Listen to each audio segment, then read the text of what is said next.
હવે જે અ, દર્શક મિત્રો છે એમને પહેલે તો જય મૂળ નિવાસી, જય ભીમ, નમો બુધાય. અને આજનો જે આ જે લાઈવ સ્ટ્રીમ રાખી છે અને અત્રે જોડાયા છે આદરણીય ચીમનભાઈ, પછી બાબરિયા સાહેબ.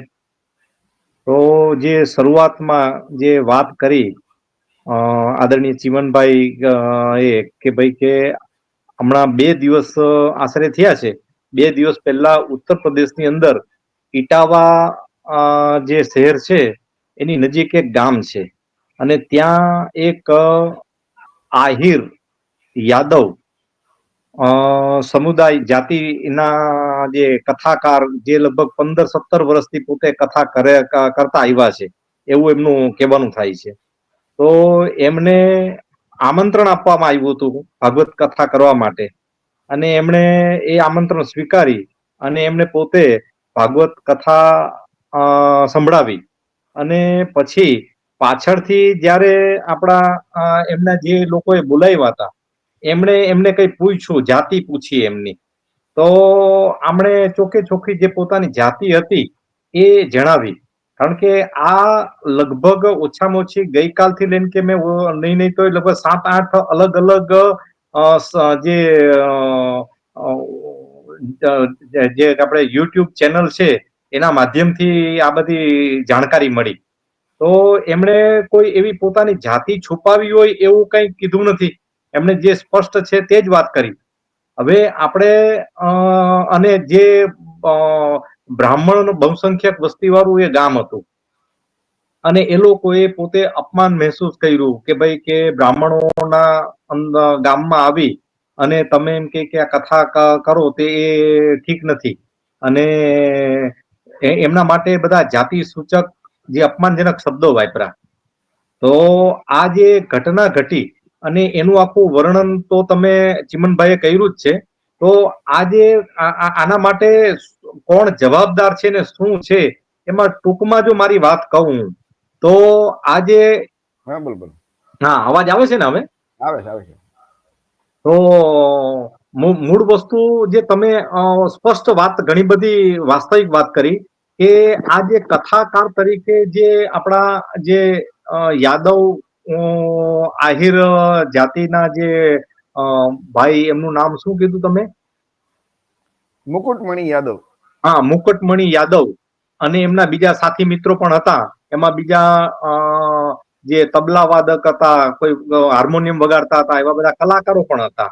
એમને સાથે લઈને ગયા તો પહેલી વસ્તુ તો જે સ્પષ્ટ વાત એ છે કે જો તમે હિન્દુ ધર્મની વાત કરતા હોય અને હિન્દુ ધર્મની જે આ ધર્મના શાસ્ત્ર છે એનું તમે જો પ્રચાર પ્રસાર કરવાની વાત કરતો હોય તો બે વાત આપણે બહુ ધ્યાનથી સમજવાની જરૂર છે.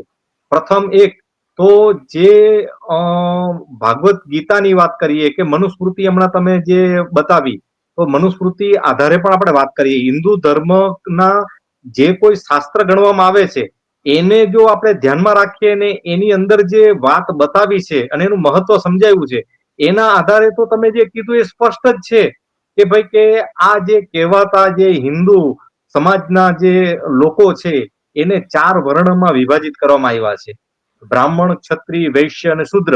અને જે બીજા લોકો જે છે જેને અછૂત તરીકેનો વ્યવહાર કરવામાં આવ્યો એને વર્ણ બાહ્ય એટલે આઉટકાસ્ટ જેને કહેવાય અને અનટચેબલ્સ કહેવામાં આવે છે. અને બીજા જે જંગલોમાં જે રહેવા માટે મજબૂર કર્યા એ જે સમુદાય છે જેને અત્યારે આપણે શિડ્યુલ ટ્રાઇબ ભારતીય સંવિધાનના પ્રમાણે કહીએ અને આદિવાસી લોકો છે. તો આ જે વ્યવસ્થા પ્રમાણે જોવા જાય, વર્ણ વ્યવસ્થા પ્રમાણે, અને આપણે જે હિન્દુ ધર્મ કહીએ છીએ તો પ્રથમ તો હું પેલી ચોખવટ એ કરી દઉં કે આ જેટલા કહેવાતા હિન્દુ ધર્મના શાસ્ત્રો છે એમાં હિન્દુ નામનો શબ્દ ક્યાંય છે પણ નહીં. એટલે આને જે આપણે હિન્દુ ધર્મ કહીએ છીએ તેને પણ આપણે સમજવાની જરૂર છે. ખરેખર તો એને ચાતુર્વર્ણ્ય ધર્મ કહેવામાં આવ્યો છે, વર્ણાશ્રમી ધર્મ કહેવામાં આવ્યો છે, ચાતુર્વર્ણ્ય બ્રાહ્મણ ધર્મ પણ ઘણા લોકો કહે છે. તો આ જે આનું નામ હિન્દુ ધર્મ તો ખરેખર પહેલે હતું જ નહીં. અને આ હિન્દુ જો એનું નામ હિન્દુ ધર્મ હોય તો પછી હિન્દુ શાસ્ત્ર જે કહેવાતા હિન્દુ શાસ્ત્રની અંદર તો ક્યાંક તો એનો ઉલ્લેખ હોય કે નહીં, પણ ક્યાંય છે નહીં. હવે આ એક આડ વાત થઈ. મૂળ વાત જે છે કે જેને શુદ્ર કીધા છે એમાં તમે તો હમણાં જે ભાગવત ગીતાના શ્લોક પણ ઘણા બતાવ્યા, અને આપણા મનુસ્મૃતિ આધારે પણ શુદ્રનું કર્મ શું છે, એમનું સ્થાન શું છે, એ તમે સ્પષ્ટ બતાવ્યું. તો જો જ્યારે તમે ધર્મશાસ્ત્રની વાત કરો છો ત્યારે જે લોકોને એ વર્ણ વ્યવસ્થા અનુસાર શુદ્ર તરીકેની ઓળખ આપવામાં આવી છે, તો એમણે ખરેખર તો પોતાના જે ધર્મ એટલે પોતાનું જે ફરજ જે બતાવી છે, કર્મ એને શું કર્તવ્ય કરવાનું છે, એ અનુસાર તો એમણે આ જે 3 વર્ણ છે, જે દ્વિજ જેને કહેવાય બ્રાહ્મણ, ક્ષત્રિય અને વૈશ્ય, એની આપણે સેવા જ કરવાની હોય. કોઈ પણ અભિમાન રાખ્યા વગર, ઈર્ષાવૃત્તિ રાખ્યા વગર, એવું સ્પષ્ટપણે લખેલું છે. તો આ જે મુગટમણી યાદવજી જે છે, એમણે જો આ હિન્દુ ધર્મશાસ્ત્ર નો આટલો અભ્યાસ કર્યો હોય તો એમને ખ્યાલ હોવો જોઈએ કે ભાઈ કે આ હિન્દુ ધર્મશાસ્ત્ર અનુસાર તો પછી એને તો આ ધર્મશાસ્ત્ર ને આ જે બ્રાહ્મણોનું કૃત્ય છે તો એને કરવું નહીં જોઈએ. હવે વાત બીજી કરું અહીંયા કે ભાઈ કે એ ધર્મશાસ્ત્ર પ્રમાણે નહીં કરી શકાય એનાથી, પણ જયારે ભારતીય બંધારણની વાત કરીએ, એ 26 જાન્યુઆરી 1950માં જે ભારતીય બંધારણ અમલમાં આવ્યું છે, તો એની કલમ 13 પ્રમાણે આવા જે કોઈ ધર્મશાસ્ત્રોના આદેશો છે તેને ખારીજ કરવામાં આવ્યા છે. કારણ કે ભારતીય સંવિધાન અનુસાર અત્યારે આખો આ દેશનું તંત્ર ચાલી રહ્યું છે. તો પોતાને જે કંઈક કયો ધર્મનો પ્રચાર કરવો અને શું છે એ અધિકાર છે. એટલે મને લાગે છે કે આ જગ્યાએ બે વિરોધાભાસી વાત આવે છે. એક બાજુ ભારતીય સંવિધાન એમને અધિકાર આપે છે, અને એક તરફ આજે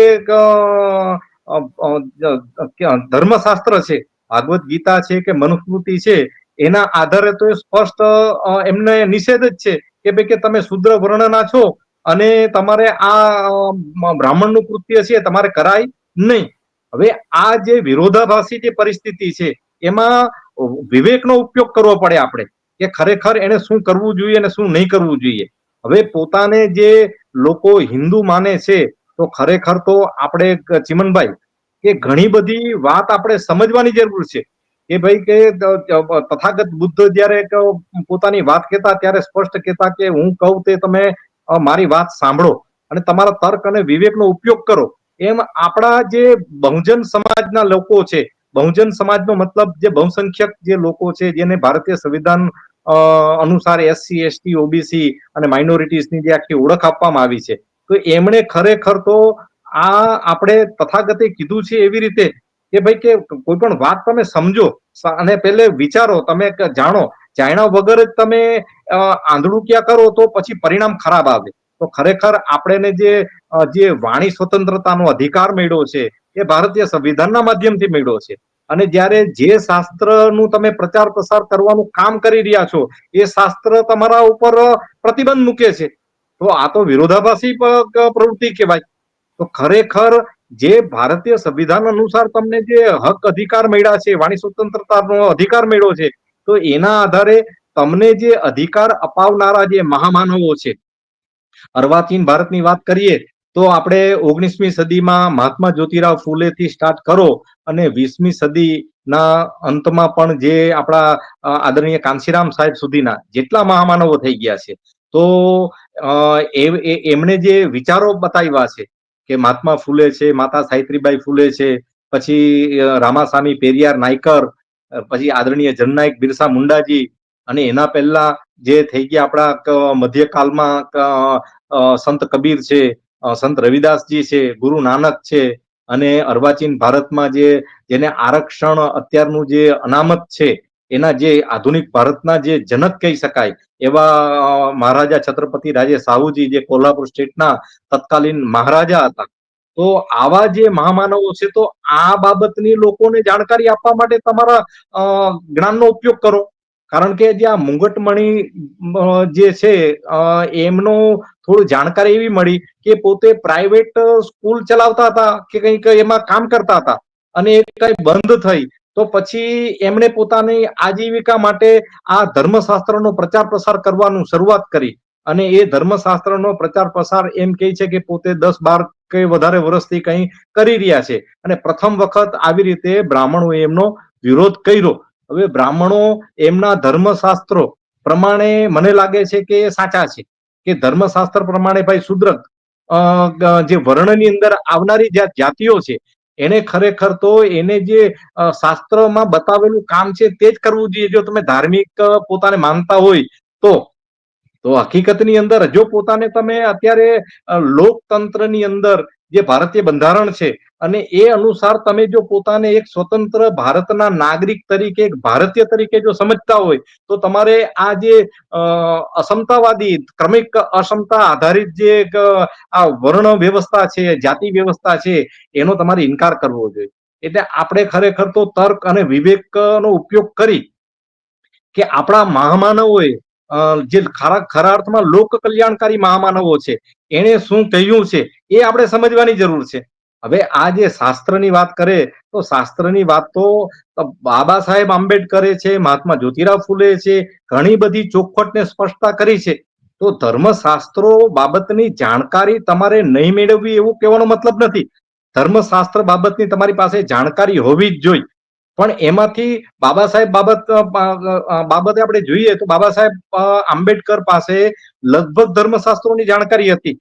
તો એ ધર્મશાસ્ત્રોમાં કયું કામનું છે અને કયું માનવતા વિરુદ્ધનું છે એમાં એમણે જે આંકલન કરી અને મનુસ્મૃતિનું એમણે દહન કર્યું હતું. તો આપણે હકીકતની અંદર આપણા મહામાનવોને સમજતા નથી. દોસ્ત અને દુશ્મનની જે પહેચાન કહેવાય, ખરેખર તો દોસ્ત અને દુશ્મન એટલે હિત શત્રુઓ, જે આપણા પૂર્વજોના હિત શત્રુઓ હતા અને એના જ અત્યારે વારસદારો છે, જે અત્યારે ભારતીય લોકતંત્ર અમલમાં હોવા છતાં પણ જે એક પોતાના જે જૂનવાણી જે શાસ્ત્રો છે એના આધારે વ્યવહાર કરી રહ્યા છે. એટલે હું તો બહુ ટૂંકમાં કહીશ કે ભાઈ કે જે લોકો બાબા સાહેબ આંબેડકરની વાત આપણે સમજીએ કે બાબા સાહેબે કીધું છે કે જો કોમ अपना इतिहास नहीं जानती वो कौम कभी भी अपना इतिहास नहीं बना सकती. એટલે આ જે વાક્ય છે એ માત્ર ભારતના લોકોને જ નહીં પણ વિશ્વભરના લોકોને લાગુ પડે છે કે ભાઈ કે જે લોકો પોતાનો ઇતિહાસ સાચો જાણવાની જરૂર છે. હવે ભારતની વાત કરીએ તો ભારતના જે બહુસંખ્યક લોકો છે, બહુજન લોકો છે, એમાં બ્રાહ્મણ, ક્ષત્રિય, વૈશ્ય, શૂદ્ર અને વર્ણબાહ્ય જેટલા લોકો છે એ સિવાયના બીજા જે અલગ અલગ ધર્મ પાળનારા જે લોકો છે તો એ લોકો પોતપોતાના ધર્મ બાબતની કે સમાજ બાબતની કે એમની પાસે ઐતિહાસિક જાણકારી જ નથી. તો આપણે હકીકતના ભારતના લોકો ઐતિહાસિક જાણકારી સાચી ધરાવતા જ નથી અને એનું પરિણામ આવે છે કે આવી રીતે આપણે અપમાનિત થવું પડે છે. જો આપણી પાસે જો ખરેખર જાણકારી જો સાચી હોય તો આ પરિણામ નહીં આવે. જો આપણે મહામાનવોને સમજ્યા હોય, એમને વાંચ્યા હોય તો આપણે આવી રીતે અપમાનનો ભોગ બનવું નહીં પડે. તો આ ભારતની અંદર તમે જોવા જાય તો જે વર્ણ વ્યવસ્થા છે એને જે પોતાને હિન્દુ કહે છે એમાં મોટા ભાગના લોકો વર્ણ વ્યવસ્થાને હજુ સમજી જ નથી શક્યા. કારણ કે વર્ણ વ્યવસ્થા શું છે તો જે બ્રાહ્મણ છે તો એમાં એ સર્વશ્રેષ્ઠ છે અને બ્રાહ્મણ એ જનોઈ પોતે પહેરે છે અને એ બીજા લોકોને જનોઈ પહેરાવી અને એને ઉચ્ચ સાબિત કરે છે અને પોતાના એટલે બ્રાહ્મણથી તો એને નીચે જ ઘોષિત કર્યા છે કે દાખલા તરીકે ક્ષત્રિય, તો ક્ષત્રિયને એક જનોઈ પહેરાવે તો એમાં પણ તમે જોવ તો ભેદભાવ છે કે બ્રાહ્મણ કરતા કઈ 2 વર્ષ મોડેથી ક્ષત્રિય વર્ણના જે અંદર આવતા હોય એમને જનોઈ પહેરાવવાનું હોય છે. અને વૈશ્ય તો વૈશ્યને પણ 2 વર્ષ પછી એટલે બ્રાહ્મણના જે જનોઈ ગ્રહણ કરવાનું હોય છે એના કરતા લગભગ 4 વર્ષનો ડિફરન્સ રાખ્યો છે. તો આ જે વૈશ્ય છે અને ક્ષત્રિય છે એ જયારે દ્વિજ એટલે હલો હલો હા, કન્ક્લુડ કરજો હવે તમે. હાજી હાજી હાજી હાજી કન્ક્લુડ કરજો. Yes yes yes. એટલે કહેવાનો મારો ભાવાર્થ એ થાય છે કે આપણે કોઈનો પણ વિરોધ કરવો ચિમનભાઈ કે કોઈનો સમર્થન કરવું તો એના માટે આપણી પાસે બેઝિક જાણકારી હોવી જોઈએ.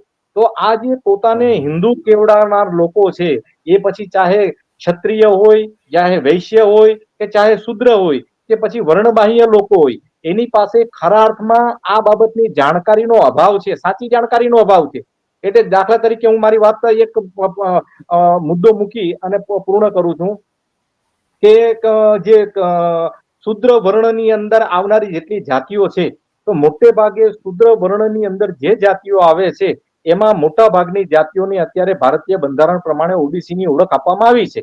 અને ઘણી બધી એવી જાતિઓ છે કે હજુ એનાથી વંચિત રહી ગઈ છે, કારણ કે એ અવઢવમાં હતા, કે પોતે પોતાને સવર્ણ માનતા હતા, જ્યારે વર્ણ વ્યવસ્થા અનુસાર તો એમને શૂદ્ર જ ગણવામાં આવ્યા છે. તો આવા જે ગુમરાહ થયેલા જે લોકો છે, તો એ લોકોને હજુ પણ ખબર નથી. દાખલા તરીકે શૂદ્ર વર્ણની અંદર સમાવેશ થયેલી જેટલી જાતિઓ છે એમાં મોટા ભાગની જાતિના લોકોને હજુ પણ એવી ખબર નથી કે એ પોતે શૂદ્ર છે.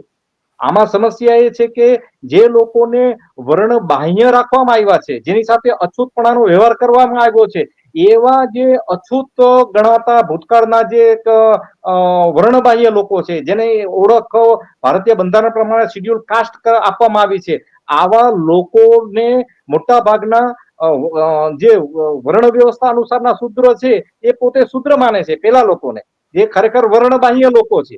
એટલે આ વિટમણા આપણે સમજવાની જરૂર છે. અને આ પણ જ એ તો હજુ સુધી પોતાને અને વિજયભાઈ, એ બીજું પોતાને હિન્દુ માને એટલે ઓટોમેટિક શૂદ્ર થઈ જાય ને. એ હિન્દુ અને ન માને તો વર્ણ બાહ્ય રહે, પણ પોતાને નહીં, હિન્દુ માને બાબા એટલે સાહેબ, ઓટોમેટિક શૂદ્ર થઈ જાય. ને બીજું કે બાબા સાહેબ આંબેડકરે આનું સ્પષ્ટીકરણ કર્યું છે કે ખરેખર વર્ણબાહ્ય એટલે જેને તમે અતિશૂદ્ર કહી શકો, કારણ કે એને આઉટકાસ્ટ છે, એ એક વર્ણ વ્યવસ્થાની અંદર નથી, એ વર્ણબાહ્ય છે.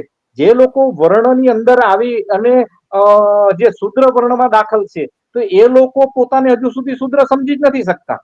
એ એક કારણ કે આપણે તો એક જયારે સમાનતાવાદી વાત કરીએ તો આપણે કોઈ શૂદ્રની વિભાવના હોય કે કોઈને નીચ કેવું એ તો આપણે સ્વીકારતા જ નથી. પણ આ વર્ણ વ્યવસ્થા અનુસાર જે લોકોને શૂદ્ર અને નીચ ઘોષિત કરવામાં આવ્યા છે એ લોકો પોતાને હિન્દુ માને છે અને હિન્દુ લઈને ગર્વ કહે છે. હવે હકીકતમાં હિન્દુ શબ્દ પણ ભારતીય ભાષાનો સ્વદેશી શબ્દ નથી, એ પણ વિદેશી ફારસી ભાષાનો આપત્તિજનક અને અપમાનજનક શબ્દ છે. અને આ શબ્દની મોટા ભાગના લોકોને ધીમે આસ્તે જાણકારી થઈ, એટલે તમે જો તો 2-4-5 વર્ષથી એક સનાતન નામનો શબ્દ આપ્યો છે. હવે આ સનાતન શબ્દ જે છે એનું પણ તમે જો તો એ ધમ્મપદમાંથી સીધો ઉંચકવામાં આવ્યો છે. તો આ જે ખરેખર જો આપણી પાસે જે પોતાને એક હિન્દુ કહેતા હોય તો એની પાસે આવી બેઝિક જાણકારી હોવી જોઈએ કે ભાઈ બાબા સાહેબે કીધું કે જો કોમ अपना ઇતિહાસ નહીં જાણતી હોય ઇતિહાસ નહીં બના सकती. તો આપણે જ્યાં સુધી આપણા મહામાનવોનું ને આપણો સાચો ઇતિહાસ નહીં જાણીએ તો ત્યાં સુધી આવી રીતે આપણે અપમાનિત થઈ અને હેરાન થતા રહીશું. એટલે મારી વાત આપથી પૂર્ણ કરું અને પછી આગળ પાછી જો વાત કરવાની થશે તો બીજી વાત કરશું. બાબા સાહેબ આંબેડકરના બંધારણ મુજબ અત્યારે દેશ ચાલે છે, પરંતુ તમે જુઓ તો ભારતના જે સૌથી ઊંચા પદ ઉપર છે બેઠા, વડાપ્રધાન હોય, રાષ્ટ્રપતિ હોય, ઉદ્યોગપતિ હોય, ફિલ્મ અભિનેતા હોય કે તમે સેલિબ્રિટી હોય, તો શંકરાચાર્યના પગે લાગતા હોય અથવા તો હિન્દુ ધર્મના સૌથી મોટા વડા છે એમના દર્શને જતા હોય, અને હિન્દુ ધર્મના સૌથી મોટો ઠેકેદાર નામ કે કોણ, તો કે ભાઈ શંકરાચાર્યજી. તો એ શંકરાચાર્ય એમ કહે છે કે વર્ણ વ્યવસ્થા જરૂરી છે અને આ કોઈ કથા કરી શકે નહીં શૂદ્ર વર્ણના લોકો. તો આ બાબતે બાબા સાહેબે તો જે ઉપાય બતાવ્યો છે, તો આપનું શું કહેવાનું છે કે આપણા લોકોએ વિવેક બુદ્ધિનો ઉપયોગ કરીને શું કરવું જોઈએ ખરેખર? હવે ચિમનભાઈ, એ તમારો પ્રશ્ન ખરેખર બહુ મહત્વનો છે. તો હું કેટલીક 10 મિનિટ મને આપશો? કેટલીક વાર લાગશે? 5-10 મિનિટ, બરોબર? હવે આજે તમે જે સ્પષ્ટ કીધું કે અત્યારે ભારતીય સંવિધાન છે એ પ્રમાણે આખો દેશ ચાલે છે, જે ડોક્ટર બાબા સાહેબ આંબેડકર આ ભારતીય બંધારણના ડ્રાફ્ટિંગ કમિટીના ચેરમેન હતા, અધ્યક્ષ હતા. તો જે અત્યારે વર્તમાન સમયે જે કોઈ પ્રગતિ કરતા હોય મોટા ભાગના લોકો, તો એ ભારતીય બંધારણને આધારિત છે. તો ભારતીય સંવિધાન ને મહત્વ આપવાના જગ્યાએ અથવા ભારતીય સંવિધાન ના રચયિતા તરીકે જે વિદ્વાન લોકો હતા, દાખલા તરીકે બાબા સાહેબ આંબેડકર, તો આવા લોકોને શ્રેય આપવાની જગ્યાએ તો એનો આભાર વ્યક્ત કરવાની જગ્યાએ, એને ધન્યવાદ કરવાની જગ્યાએ અત્યારે લોકો તમે જે કીધું એવી રીતે શંકરાચાર્ય પાસે જાય છે, એને આદર વંદન કરે છે. તો એ હવે પોતપોતાની જે એ લોકો એક જે કે પોતાની આસ્થાનો સવાલ છે. હવે હકીકતમાં આસ્થાની જગ્યાએ છે, પણ એક તર્ક અને વિવેકની વાત તમે આગળ કરી, તો આપણે ખરેખર આ બાબતે થોડીક જાણકારી મેળવવાની જરૂર છે. હું થોડોક ઐતિહાસિક સંદર્ભમાં કહેવા માંગીશ કે ભાઈ કે અત્યારના વર્તમાન જે શંકરાચાર્યની જે પીઠ છે, તો એ શંકરાચાર્યની પીઠની શરૂઆત આદિ જગતગુરુ શંકરાચાર્યથી કરવામાં આવી છે. હવે એ જે જગતગુરુનું જે વિશેષણ છે, તે પણ આપણે ઐતિહાસિક રીતે સમજવાની જરૂર છે કે ખરેખર સાચા અર્થમાં જગતગુરુ કોણ, બરોબર છે. તો મોટા ભાગના વિશ્વની અંદર જેને ઓળખતા હોય અને એને જે કહેતા હોય, તો એને આપણે જગતગુરુનું બિરુદ આપેલું છે. તો ખરા અર્થમાં વિશ્વગુરુ કયો કે જગતગુરુ કયો, તો એ તથાગત ગૌતમ બુદ્ધ છે. પણ છતાં પણ જેને આપણે જગતગુરુ કહીએ, કારણ કે પોતપોતાના જગત અલગ અલગ હોય છે. કારણ કે એક દેડકાઓનું જગત હોય, જેને કૂપ મંડુકતા કહેવાય ને, તો કુવામાંનું દેડકું હોય તો એને પોતાનું જે કૂવો છે એનું જગત લાગે. એમ આપણે માની લીધું કે કોઈ પોતપોતાની રીતે પોતાને જગતગુરુ કહેતા હોય, એનો આપણેનો કોઈ વિરોધ નથી. પણ જે જગતગુરુ છે એ આદિ શંકરાચાર્યથી આ શરૂઆત કરવામાં આવી છે. તો આદિ શંકરાચાર્ય ઈસવીસનને 788ની સાલમાં એમનો જન્મ થાય છે અને ઈસવીસન 820ની સાલમાં એટલે 32 વર્ષની ઉંમરે એમનું દેહાંત થાય છે. તો હવે આ સમયગાળો તમે જોવો તો ભારતની અંદર પ્રથમ જે સિંધ પ્રાંત ઉપર જે હુમલો થયો, તો એ જે અંતિમ જે બ્રાહ્મણ રાજા હતા દાહિરને હરાવીને મોહમ્મદ બિન કાસમ જે પોતે અહીંયા શાસન સંભાળે છે, તો એનો સમયગાળો તમે જો તો ઈસવીસન 712ની સાલનો આવે છે. તો કહેવાનો ભાવ એ થાય છે કે શંકરાચાર્યનો જન્મ નહોતો થયો એના પહેલા અહીંયા મુસ્લિમોનું સિંધ પ્રાંતની ઉપર આક્રમણ થઈ ચૂક્યું હતું. તો એ પહેલા જે અહીંયા જે આપણે જે ભારતના અત્યારના વર્તમાન લોકો પણ છે, તો એ ઇતિહાસની સાચી જાણકારીના અભાવે કોણ વધારે જૂનું છે એ જો સમજી નથી શકતા.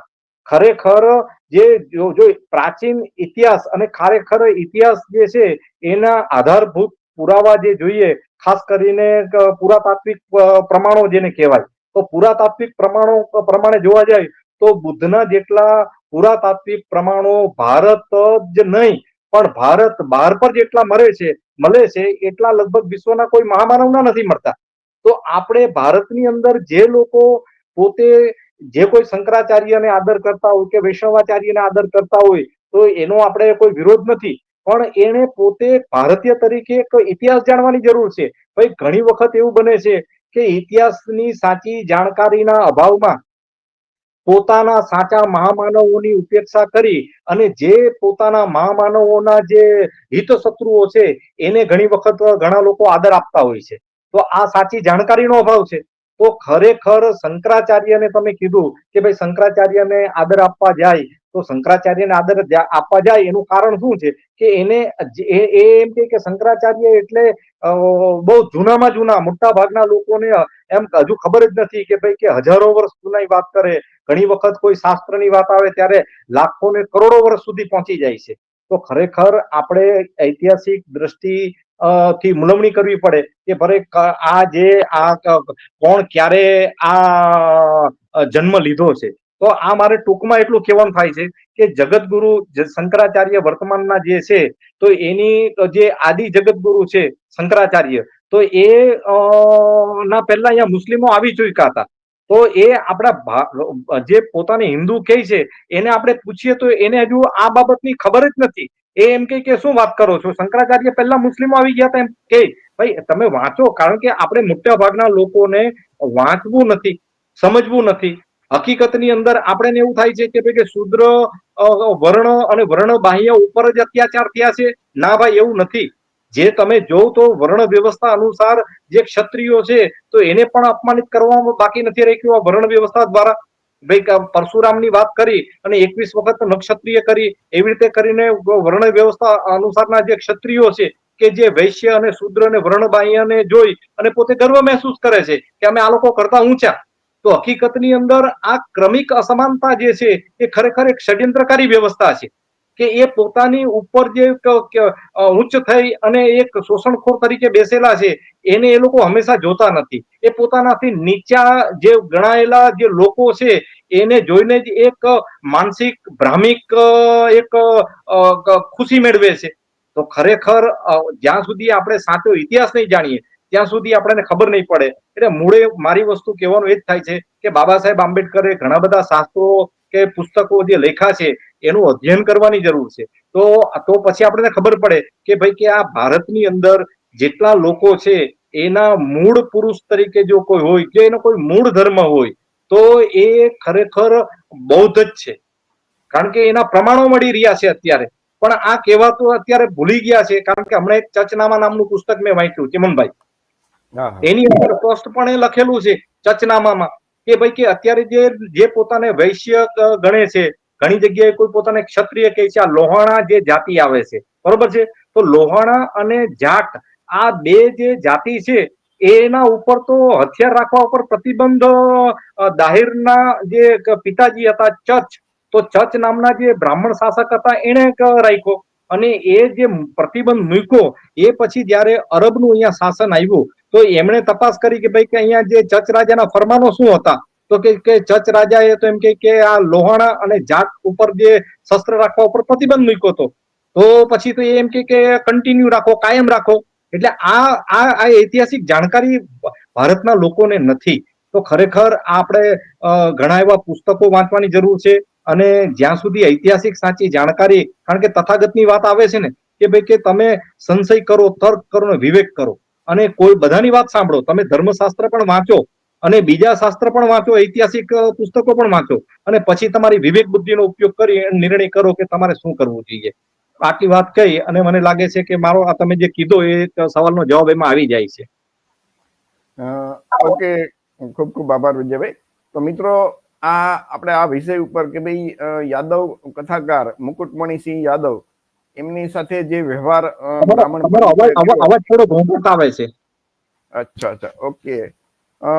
તો એ કેવી રીતે, કેટલો વ્યાજબી છે એ વ્યવહાર બ્રાહ્મણ પંડિતોએ જે યાદવ કથાકાર મુકુટમણિસિંહ યાદવ સાથે જે વ્યવહાર કર્યો એ કેટલે અંશે વ્યાજબી, અથવા તો એને તર્કના આપણે વિવેક બુદ્ધિથી અને તર્કથી ચકાસીએ, બંધારણ, ભારતના ધર્મગ્રંથો અને ઇતિહાસની દ્રષ્ટિએ જોઈએ તો એ ખરેખર શું એ દર્શક મિત્રો તમે નક્કી કરજો.